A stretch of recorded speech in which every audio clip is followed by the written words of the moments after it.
রানী রাসমণি দেবীর ছোট মেয়ে জগদম্বা দেবী কর্তৃক নির্মিত ব্যারাকপুরের এই অন্নপূর্ণা মন্দিরের আজকে কোনো ইতিহাস আর বলবো না, জানাবো পুজো সংক্রান্ত কিছু গুরুত্বপূর্ণ তথ্য। সবাইকে নমস্কার। আজকে আমরা এসেছি ব্যারাকপুরের মা অন্নপূর্ণা মন্দিরে পুজোর জন্য। এই মন্দিরে আমি প্রথম এসেছিলাম 2020 সালের শেষের দিকে, যখন করোনার পরে নতুন করে আবার আমাদের জীবনযাত্রা শুরু হচ্ছিল। সেই সময় এই যে গেটের সামনে আমি দাঁড়িয়ে রয়েছি, এই গেটটা বন্ধ ছিল, আর ওইদিকে যে মেন গেটটা আছে সেই মেন গেট দিয়ে ঢোকার কোনো ব্যবস্থা ছিল না। তো গেটের এখানে বাইরে কিছুক্ষণ অপেক্ষা করে আমি চলে যাচ্ছিলাম। তো পেছন থেকে একজন ভদ্রমহিলা বয়স্ক করে আমাকে ডেকে মন্দিরের ভেতরে ঢোকার ব্যবস্থা করে দিয়েছিল এবং চারপাশটা আমি ঘুরে দেখতে পেরেছিলাম। কিন্তু সেদিন আমি কোনো পুজো দিতে পারিনি, কারণ করোনার জন্য বাইরের লোকজন মন্দিরের ভেতরে অ্যালাউ ছিল না। আজকে আমার মেয়ের জন্মদিন, আমি সেই উপলক্ষে আজকে মায়ের মন্দিরে পুজো দিতে এসেছি। আর কেন এসেছি সেই কারণটাও আপনাদের জানাবো। মন্দিরে পুজো দেওয়ার সময় হলো সকাল 6টা থেকে দুপুর 12:30 পর্যন্ত, আর বিকালবেলায় 4টে থেকে 8টা পর্যন্ত। প্রথমবার যখন মায়ের কাছে এসেছিলাম পুজো দেওয়ার উদ্দেশ্যে, আমি পুজো দিতে পারিনি।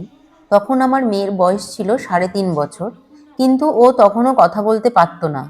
তাই মায়ের কাছে মনস্কামনা করলাম, যখন আমার মেয়ের কথা একটু পরিষ্কার হবে আমি আবার এসে পুজো দেব। আজকে সেই অপূর্ণ মনস্কামনাই পূরণ করলাম। অন্নপূর্ণা মন্দিরে ভোগ গ্রহণের সুন্দর ব্যবস্থা করা আছে। ভোগের জন্য কুপন পেয়ে যাবেন 5 নম্বর অফিস থেকে সকাল 10:30 থেকে দুপুর 12:30 পর্যন্ত। ভোগের জন্য কুপনের দাম 120 টাকা, 160 টাকা এবং 180 টাকা। দুপুর 1:30টার সময় মায়ের কাছে ভোগারতি করে তারপরে ভক্তদের ভোগ বিতরণ করা হয়।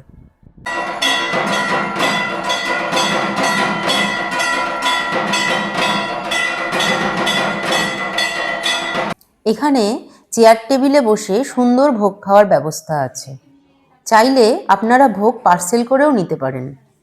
মাকে একমাত্র কাতান বেনারসি পরানো হয় এবং যে ভক্ত এই শাড়িটি দিয়ে থাকেন তাকে মোবাইলে ছবি পাঠিয়ে অথবা সেই দিনটি আগে থেকেই জানিয়ে দেওয়া হয়।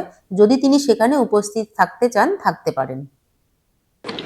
অন্নপূর্ণা মন্দিরে বিকালের পুজো শুরু হবে 4টের সময়। এখন বাজে 3টে। তো আমরা একটু রাসমণি ঘাটে ঘুরতে এসেছি। ঘুরে একটু বসে এখানে একটু সময় কাটিয়ে আবার মন্দিরে গিয়ে পুজোর জন্য লাইনে দাঁড়াবো। অন্নপূর্ণা মন্দিরের খুব কাছেই রয়েছে রানী রাসমণি ঘাট। আপনারা চাইলে এখানেও কিছুটা সময় কাটিয়ে যেতে পারেন।